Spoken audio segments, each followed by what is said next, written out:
Hello, everybody, and this is Chaos with Chaos Esports Production. Really? You're not gonna say anything? Oh, I thought you were gonna introduce me. Okay, well, hi, this is Oaktreedude for my Hey, 2v2 session. Hey, what's up, guys? so today we have a 1v1 FXOStrelok versus LiquidSnute, and we're gonna get things rolling. Game resumed. I must have to say that this is actually a best out of five, a series. So we're going to see these players duke it out, and every game we see them play is going to be something hopefully new and interesting.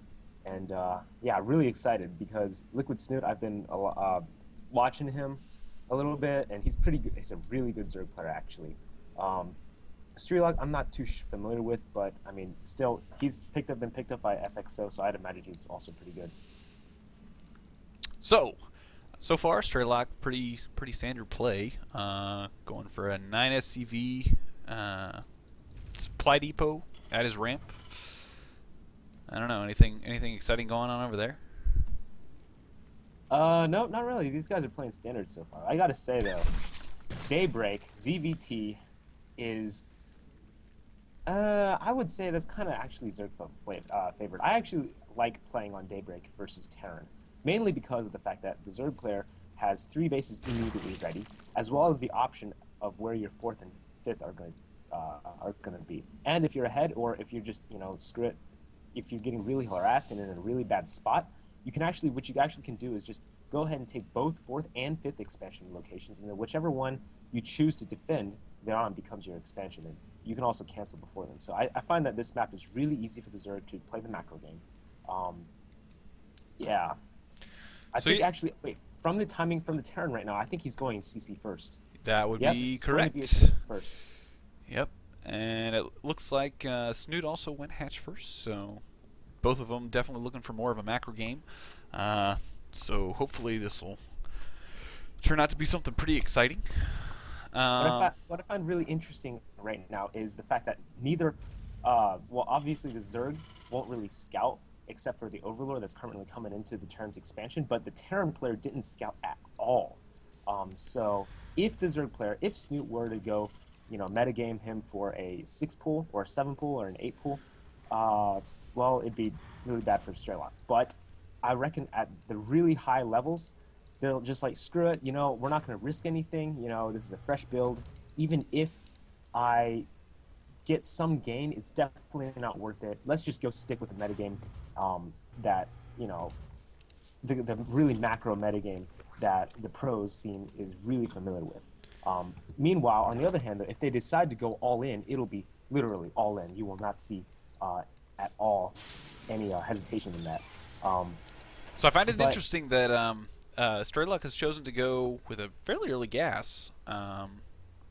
So it'll be interesting to see if he goes ahead and builds on either a tech lab or a reactor, probably more so a tech lab, or chooses to go for a really early factory. I was thinking Reaper Harass when I saw that early gas, actually, but apparently not. He only has a Marine coming out of his racks, and without even a an add-on immediately. So, yeah, we're definitely going to have to see. Meanwhile, the Zerg player went for a 15-16-15 build. I'm going to have a Roach Warren out immediately. I'm not exactly sure what he's expecting, but speed not even started yet. No lair tech, only 1 gas currently for the Zerg player. So, not sure exactly what this tech route is going to favor. Zerg player I think he has scouted, yes, definitely has scouted the expansion. But I think he saw those gases, and he's kind of hesitating whether to go 3 hatch or not.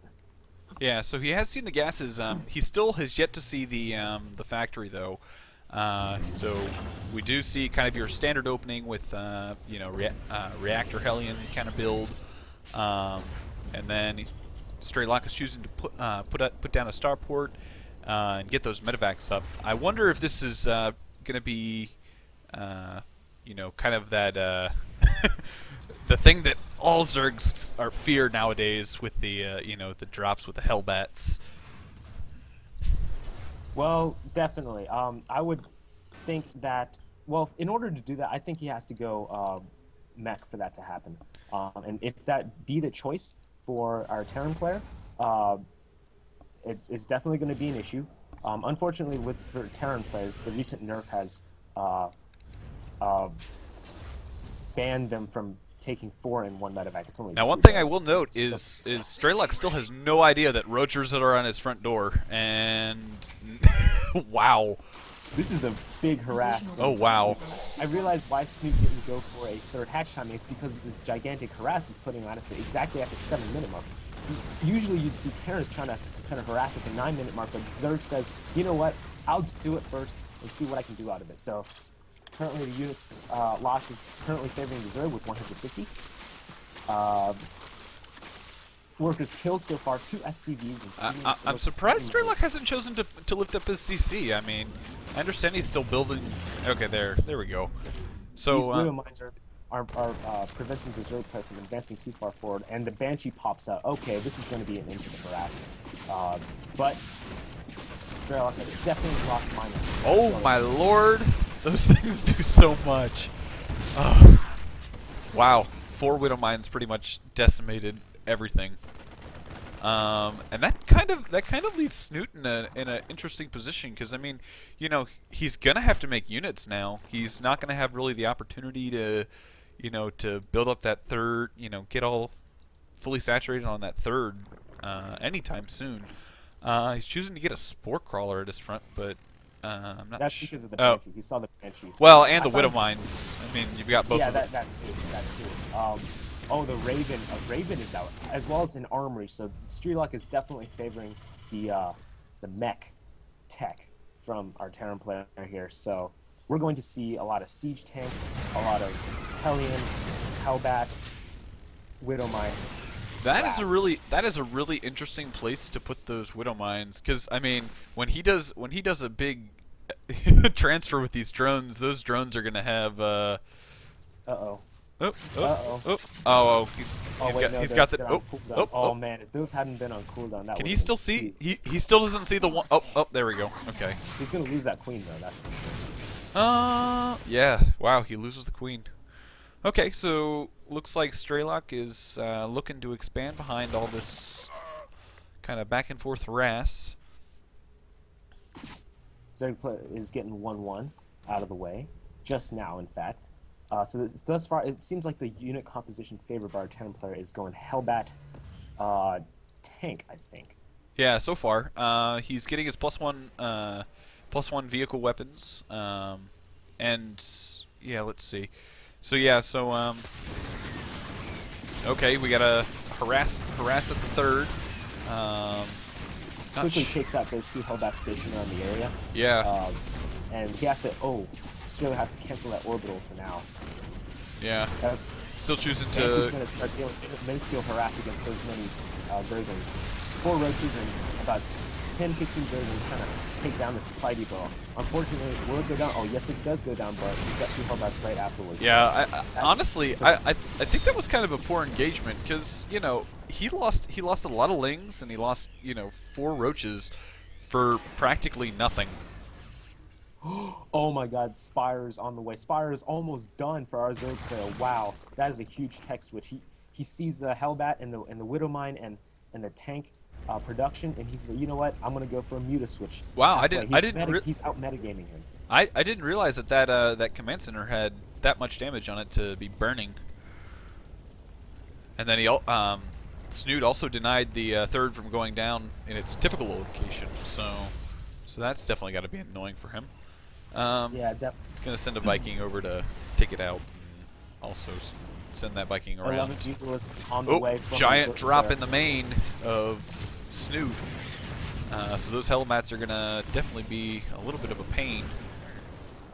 Pesky. Definitely forces him. 7 workers killed currently, but those Hellbats are going to be immediately taken out by these Mutas. Now, these Mutas are going to present a gigantic problem towards Strelok's unit composition. Currently, he only has 1 Raven. A Thor. Of course, you could use and a Thor, of course, but he could use a Secret Missile. I don't see how that's going to be doing very well against these 11 Muta, though. Yeah. Especially with splitting. So, yeah, he does. Okay, so Snoot is spotted. Coming around for some harass. Let's see what Strelok does. Ooh, some really good volley. Really good volley. This is a pretty good job of splitting up those mutas. Hits go off. Unfortunately, he only has hit only a couple of them. The Thor is not aiming at the mutas correctly. He needs to hit more in the center, towards the center, to get the full splash damage effect. Muta currently good splits, destroying that Thor. We see 2 more Thors out in production, as well as 2 more Widow mines following. But unfortunately, 6 Muta reinforcements are heading out across the map. This is not going to be enough. Yeah, two of those tanks already got taken out. I mean, he's down to 3 tanks. Wow, 6 Helibats and 1 Thor. This is not looking good. And you know, obviously the Raven's not really doing much at this point. Obviously, the Banshee can't attack mutas, and basically the mutas are kind of have free reign at this point. I mean, they really can't be touched. GG at this. There's nothing that Strelok can come back from. 26 workers killed at this point from the muta harass and the Ling pressure early on at the 7-minute mark. Yeah, even with all those workers healing, it still just wasn't enough. So this is it for game 1. I don't know. Wow. Well, what I do know is that Snute just handed the Terran player. Yeah. So, I guess when you see what they chose to do, would it have been efficient to switch back into, like, a Marine Ball at that point? I mean, yeah, I understand. I mean, at this point, obviously, he doesn't really. He only has the production for the factories, but I still gotta think that, let's see, even if we go back, even to like the 12-minute mark, when he's at this point, I'm pretty sure the mutas are on their way, and he goes in, he plops down his Hellbats in the main of Snute, and then basically the mutas pop, and at that point, at that point he has way more. Yeah, he has one of 2 options. He can obviously continue going the mech route that he is and get a whole bunch of Thors, but I mean, he's only got 2 factories with tech labs. I mean, he really, I don't know. Once you see that tech switch, I'm not sure the most efficient way to make that tech switch if you're going to, because I mean, he hasn't gone I mean, he just got his engineering bay, like it's in the process of finishing right now.